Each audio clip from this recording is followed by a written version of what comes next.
ನಮಸ್ಕಾರ ಸ್ನೇಹಿತರೆ, ಮಾರ್ಕೆಟಿಂಗ್ ಬಗ್ಗೆ ನಮ್ಮ 4 ವಿಡಿಯೋ ಸರಣಿಗಳಲ್ಲಿ ಇದು ಎರಡನೆಯದು.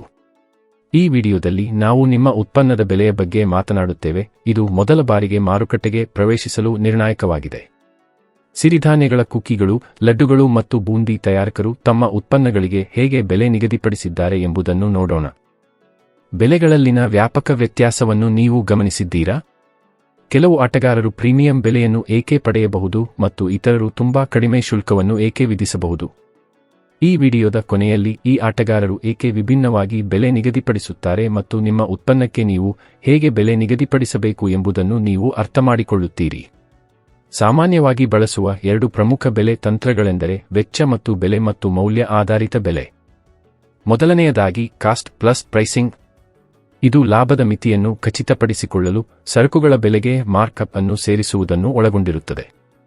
ಬೆಲೆಗೆ ಪೈಪೋಟಿ ನೀಡುವಾಗ ಈ ವಿಧಾನವನ್ನು ಬಳಸಿ. ಉತ್ತಮ ರುಚಿ, ಗುಣಮಟ್ಟ, ಫಿನಿಶಿಂಗ್ ಮತ್ತು ಪ್ಯಾಕೇಜಿಂಗ್ನಂತಹ ಇತರ ಅಂಶಗಳನ್ನು ನಿಮ್ಮ ಪ್ರತಿಸ್ಪರ್ಧಿಗಳಂತೆಯೇ ಇಟ್ಟುಕೊಂಡು ಬೆಲೆ ಅತ್ಯಂತ ಪ್ರಮುಖ ಅಂಶವಾಗಿರುವ ಬೆಲೆ ಸೂಕ್ಷ್ಮ ಸಾಮೂಹಿಕ ಮಾರುಕಟ್ಟೆಗೆ ಮಾರಾಟ ಮಾಡಲು ಇದು ಸೂಕ್ತವಾಗಿದೆ. ಉದಾಹರಣೆಗೆ, 1 ಕಿಲೋಗ್ರಾಂ ಸಿರಿಧಾನ್ಯದ ಕುಕಿ ಅಥವಾ ಲಡ್ಡು ಮೌಲ್ಯವರ್ಧನೆ ಉತ್ಪನ್ನದ ಉತ್ಪಾದನಾ ವೆಚ್ಚವು $98 ನಿಮ್ಮ ಸ್ಪರ್ಧಿಗಳು ಪ್ರತಿ ಕಿಲೋಗ್ರಾಂಗೆ $246ಗಿಂತ ಕಡಿಮೆ ಬೆಲೆಗೆ ಮಾರಾಟ ಮಾಡುತ್ತಿಲ್ಲವೆಂದು ಭಾವಿಸಿ.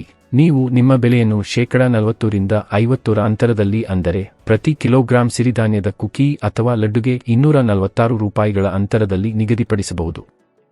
ಎರಡನೆಯದಾಗಿ ಮೌಲ್ಯ ಆಧಾರಿತ ಬೆಲೆ ನಿಗದಿ.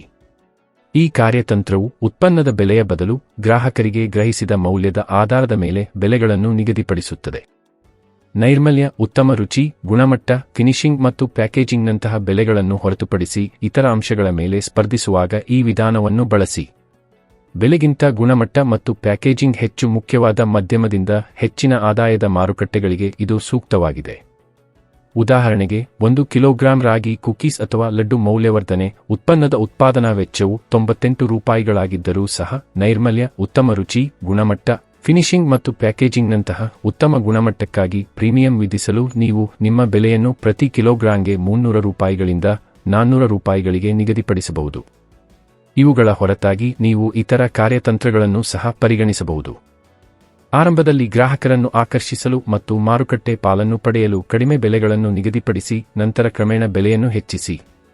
ಹೊಸ ಮತ್ತು ವಿಶಿಷ್ಟ ಉತ್ಪನ್ನಗಳಿಗೆ ಆರಂಭದಲ್ಲಿ ಹೆಚ್ಚಿನ ಬೆಲೆಗಳನ್ನು ನಿಗದಿಪಡಿಸುವುದು, ನಂತರ ಸ್ಪರ್ಧೆ ಹೆಚ್ಚಾದಂತೆ ಅವುಗಳನ್ನು ಕಡಿಮೆ ಮಾಡುವುದು.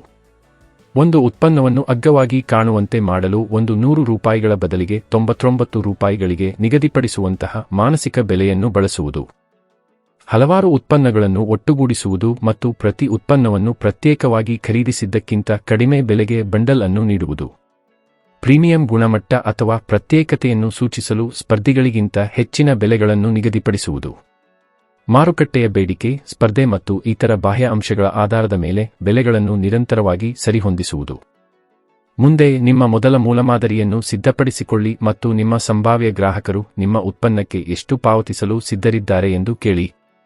All the best. ವೀಕ್ಷಿಸಿದ್ದಕ್ಕಾಗಿ ಧನ್ಯವಾದಗಳು. ಹೆಚ್ಚಿನ ವಿಡಿಯೋಗಳಿಗಾಗಿ ವ್ಯಾಪಾರ್ ಕೋಚ್ ಚಾನೆಲ್ಗೆ ಚಂದಾದಾರರಾಗಿ.